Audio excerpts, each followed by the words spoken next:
نہایت ہی واجب الاحترام سامعین و حاضرین حضرات، اللہ تبارک و تعالی اپنی مقدس کتاب قرآن مجید فرقان حمید کی سورہ الرحمن میں ارشاد فرما رہا ہے، مانگ رہے ہیں اس سے اپنی حاجتیں سب آسمان والے اور زمین والے، ہر روز وہ ایک نئی شان سے تجلی فرماتا ہے، پس اے جن و انس تم اپنے رب کی کن کن نعمتوں کو جھٹلاؤ گے۔ محترم سامعین و حاضرین حضرات، زمین و آسمان میں جو چیز ہے، نوری ہو یا خاکی، آبی ہو یا ناری، بڑی ہو یا چھوٹی، عزیز ہو یا حقیر، بلا استثناء سب کے سب اس کے دربار گہربار میں اپنے سوال کا دامن پھیلائے ہوئے ہیں اور اس کے جود و کرم پر آس لگائے ہوئے ہیں۔ بیمار صحت مانگ رہا ہے، بھوکا رزق مانگ رہا ہے، طالب علم گوہر علم کے لیے جھولی پھیلائے ہے، دولت کے طلبگار زیم و زر مانگ رہے ہیں اور ارباب صدق و اخلاص اس کی رضا مانگ رہے ہیں۔ کون ہے جو وہاں سائل نہیں؟ کون ہے جو اس کے در کا گدا نہیں؟ مخلوق کا تو یہ حال ہے، اور خالق اپنی مخلوق کی التجاؤں کو سن رہا ہے اور ان کی دعاؤں کو قبول فرما رہا ہے۔ کسی کو تاج سلطانی بخش رہا ہے، کسی کو نعمت علم عطا ہو رہی ہے، کسی کے سینے میں چراغ معرفت فروزاں کیا جا رہا ہے اور کسی کو اپنے درد کی نعمت بخشی جا رہی ہے، اور کوئی مر رہا ہے، کوئی بن رہا ہے، کوئی بگڑ رہا ہے، کہیں قحط کی چیرہ دستیاں ہیں اور کہیں ابر رحمت برس رہا ہے، کسی کو نوازا جا رہا ہے اور کسی کو نا شکر گزاروں کے باعث اپنی نعمتوں سے محروم کیا جا رہا ہے۔ ہر روز اس کی شان کا ظہور ہے۔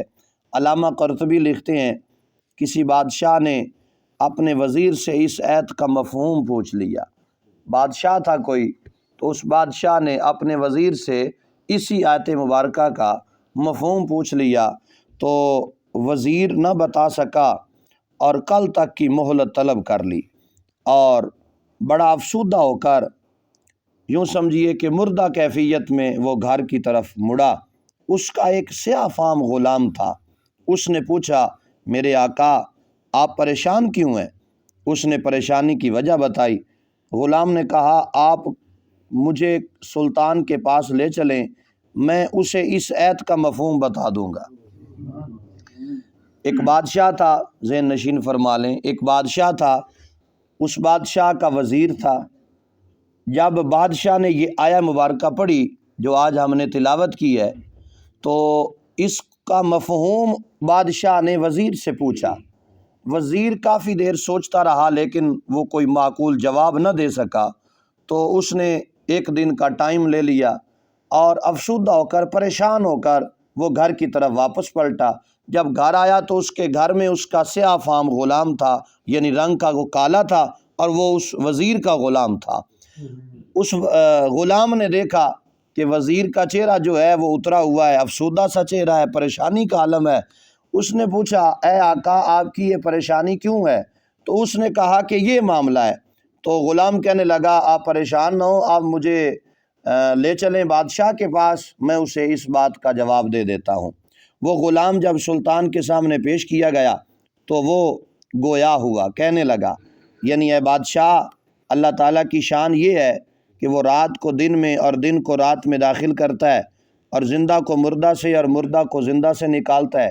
وہ بیمار کو صحت یاب اور صحت یاب کو بیمار کرتا ہے، آرام و عافیت والے کو مصیبت میں مبتلا کرتا ہے، اور جو مصیبت میں مبتلا ہے اس کو آرام و سکون عطا فرماتا ہے۔ وہ ذلیل کو عزت بخشتا ہے اور عزت والے کو ذلیل بھی کرتا ہے۔ وہ غنی کو فقیر اور فقیر کو غنی بناتا ہے۔ بادشاہ نے یہ سن کر اسے قلم دان وزارت سونپ دیا۔ غلام نے کہا، یا مولائی ھذا من شاء اللہ تعالی، یہ بھی میرے آقا میرے اللہ تعالیٰ کی شان ہے کہ اس نے یہ قلم دان مجھے سونپ دیا ہے۔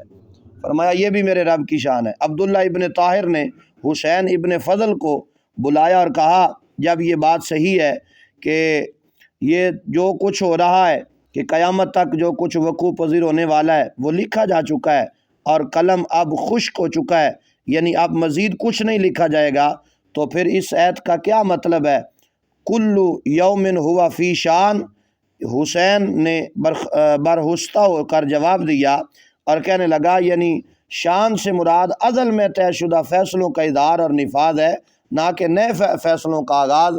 فرمایا زمانے والوں یاد رکھ لو وہ اللہ، وہ احکم الحاکمین ہے، وہ رب العالمین ہے، اس نے فیصلے کر دیے ہیں، تمہارے اعمال کے مطابق فیصلے کیے گئے ہیں، وہ جانتا ہے کہ تم نے عمل کیسے کرنے ہیں، اس نے تمہیں راستے بتا دیے، دونوں راستے بتا دیے، پھر اس نے اختیار دے دیا، اب وہ یہ جانتا ہے کہ یہ چلے گا کس راستے پر، وہ یہ جانتا ہے، اس لیے فرمایا اس نے فیصلہ کر دیا ہوا ہے، اس لیے کہ وہ جانتا ہے کہ تم نے کون کون سے گناہ کرنے ہیں، کون کون سی نیکیاں کرنی ہیں، کس کس نے میرے محبوب کا کلمہ پڑھنا ہے، کس کس نے توبہ کرنی ہے، کون کون حالت ایمان میں مرے گا، کون کون مرتد ہو کے مرے گا، یہ میرا رب جانتا ہے۔